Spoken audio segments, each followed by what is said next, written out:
I turned 79 October 13th. All right. Like 50 years ago, I picked up this simple little book at the Catholic Church in Richardson, Texas. It's called The Future Parish. And at the time, I was teaching a Sunday school class in the Catholic Church. And I thought, how can this whole book is dedicated to the theology of the kingdom. And he opens the book by mentioning the fact that Jesus spoke in his parables 120 times about the kingdom of God. And he suggested that maybe we've gotten off track. And maybe we should, instead of saying, Our Father who art in heaven, hallowed be thy name, thy kingdom come. It seemed to him that in his experience in the Catholic Church, that it had actually should say, thy church come. And so this book was designed to change that. And so I thought, well, how can I possibly teach these 20 or so ninth graders that they're the church and not the building? And so I had this little for you when he started thinking about creating what we see. He thought, well, I'm going to build this sphere, and it's going to have a basic element like the soil and the rocks, and so that was his first level. Then he thought, well, that's kind of barren. I think I'll come up with something to beautify it. So he created plants. After he did that, he thought, well, wait a minute, these plants might multiply so fast. I think I'll create something else that will help control that. And so he created animals. So that was his third level of creation. And then he thought,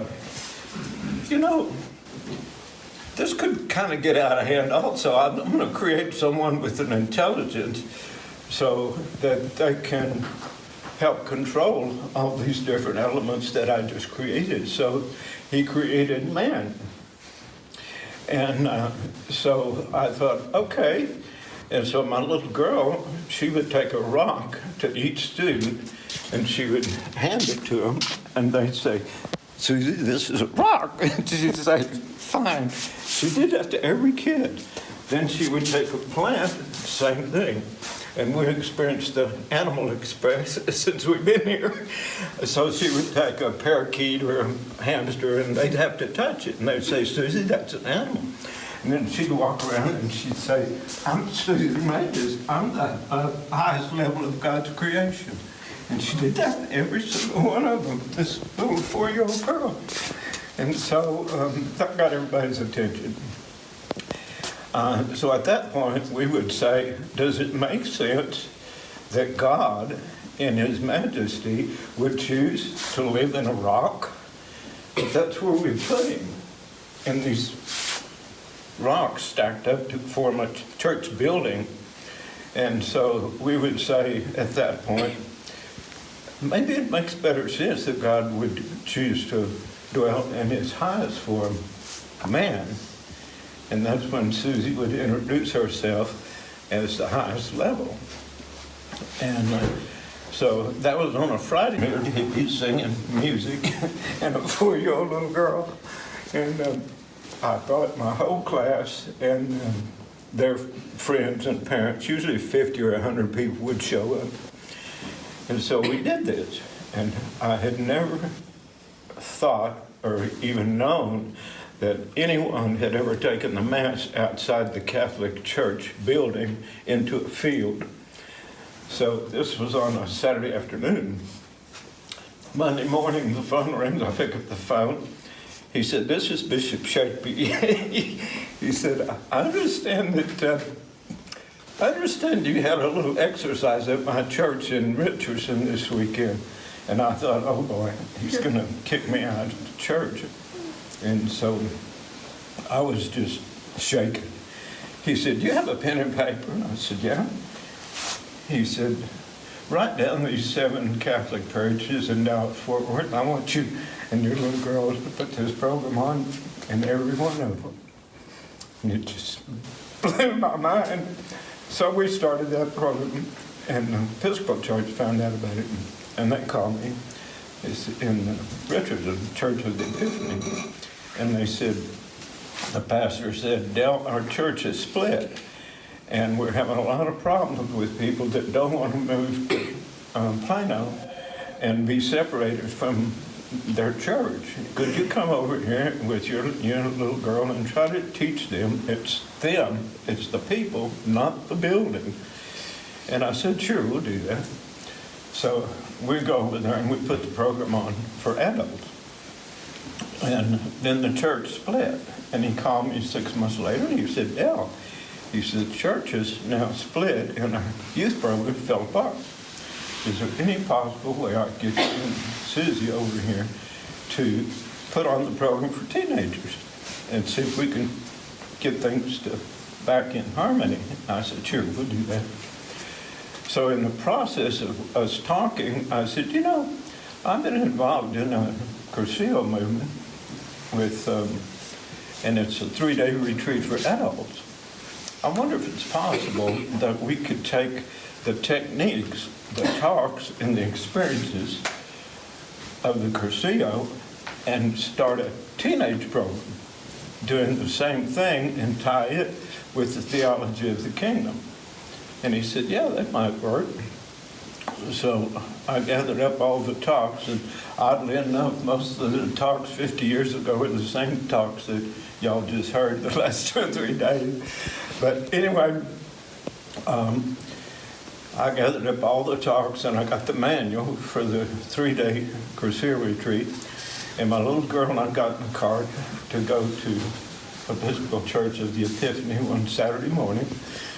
And we're driving over there in the car, and a song at that time was very popular by Dana Rouse. It was called The Happening. It came on the radio, and she looked at me and she said, Dad, I love that song. And I said, so do I. And ding, that's what we're going to call it. So when we got to the church, I told the pastor, I said, we come up with a name. It's going to be called The Happening. And so that's how it all worked out. And she died tragically at the age of 12. And so we kind of dedicate each happening to her memory. And they just recently published her life story on the internet. And I would suggest that if you were interested, they wanted to do episode about her life. And so they did episode 1, then they did episode 2, then they did episode 3, then they did episode 4. Episode 5, it's called Susie's Legacy. And it tells the story of how she helped me create that program.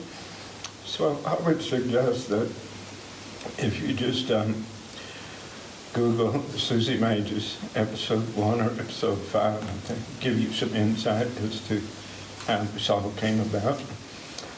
Another kind of a side story, I stopped at, where's all the butterflies? There's one right there. Okay, I stopped at Dollar Tree a month or so ago, and I always buy all the butterflies I can find because the butterfly is a symbol of happening. And so I had this whole pile of all these butterflies, and I set them down on the counter. And this lady looked at me, and she was an elderly lady, and she said, what on earth are you going to do with all these butterflies? I said, well, I work with teenagers, and I said, they're a symbol for our program. And she immediately looked at me, and she said, yeah, beauty and freedom. I said, how did you know that? She said, you told me so. I said, I never saw you before in my life. She said, yeah, but I've seen you. And I said, where? And she said, about a year ago, I was at the National Baptist Convention in Atlanta. And here you were on this huge big screen at the convention center giving your presentation about the happening. And I thought, well, she said, and you had your picture of your little girl. And I thought, okay, yeah, guess that was me. And so the point is, There's a video that I want, if you get a chance to look at, it's called The Butterfly Effect, and it's by Andy Andrews. And it defines everything that, the mission that each one of you should have when you leave here. The butterfly effect started with this little girl 50 years ago, and you can see the results. I understand it's in 27 countries now. So anyway, if you get a chance, look at the video of the butterfly effect, and it explains everything that can evolve from just a couple of little actions by each and every person in here. Thank you.